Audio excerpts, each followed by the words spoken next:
Thank you for sharing, and I hope you get your $1 billion. And if you do, I'm happy to help you spend it. Before we get to questions, I want to be a little self-indulgent, if I may, and just talk about a topic that's slightly contrary to some of what we've talked about today, and it's the concept of digital trash. And when I say digital trash, I don't mean a picture of a monkey wearing a cowboy hat on the back of a camel that, we made in Midjourney, not that type of trash. It's the trash that AI is kind of leaving behind and how it's affecting the world. The developed nations have a bit of a history of passing on their problems to the developing nations. If you look at excess plastic, if you look at end-of-use tyres, the developed nations have become really great at finding ways of dumping them in the developing nations and letting them deal with the problem. And AI has started to follow suit, and this is a bit of a call to action. There are 2 points that I want to touch on. The first one is jobs, and a few speakers have talked about jobs today. The World Economic Forum's Future of Work report that was just released a few days ago, earlier this month, said 41% of employers were likely to downsize as a direct result of AI. That's a pretty staggering number.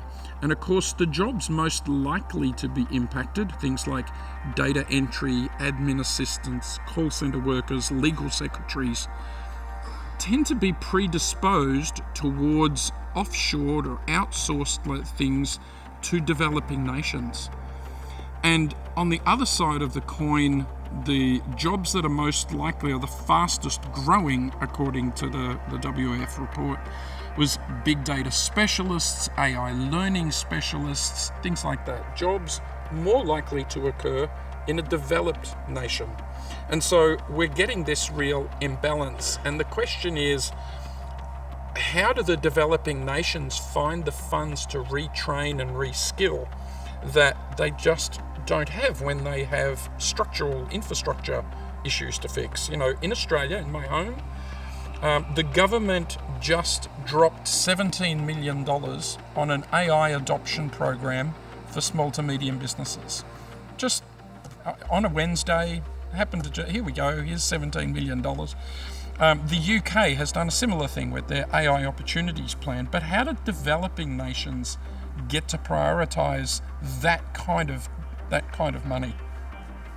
So the AI displaced workers, I think, are going to affect the developing nations more than the developed.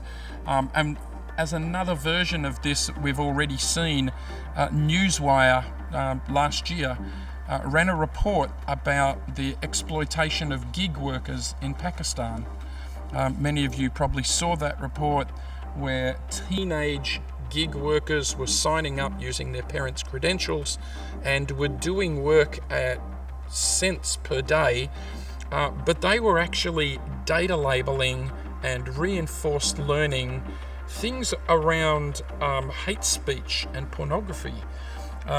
Really tough subjects for kids to be working on. So we are seeing this.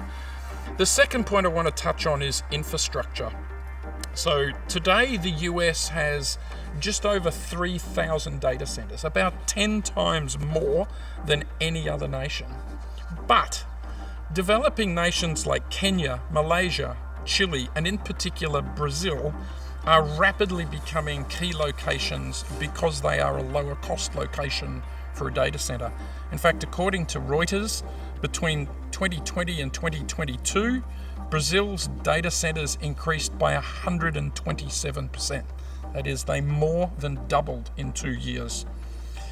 And it's not slowing down. Now, interestingly, within about 24 hours of taking office, President Trump announced Project Stargate, which was a staggering $500 billion project to create more data centers.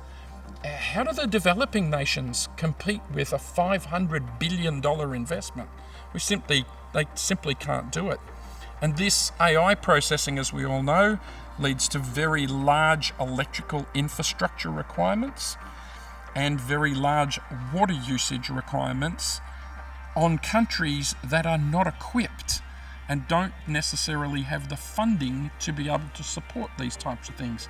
I want you to keep in mind too, when it comes to fresh water, that less than 3% of the world's water is fresh water, and that 2/3 of that is actually tied up in polar ice caps, or it's unavailable. So there is very little of the world's water that's actually fresh water, and therefore it becomes, as we know in a number of developing nations, a critical part of life. So even if developing nations did want to build these centres, one of the other things they're going to roll up against is Mr. Biden's rule around AI diffusion, that says if you live in one of these 11 trusted nations, and by the way, none of those 11 are developing nations, you can have as many chips as you want. But all of the developing nations fall into Tier 2 and Tier 3, where they're going to restrict access to AI chips. So we really are seeing an incredible balance and the beginning of digital trash. So I was once told by a presenter, never do a presentation without a call to action at the end. And so given that we are in the UN room, my call to action would be to the developed nations, the leaders of those nations, to figure out how we can start to offset the problems of digital trash before we dump more trash on developing nations than they can handle. That was all I wanted to talk about. Thank you.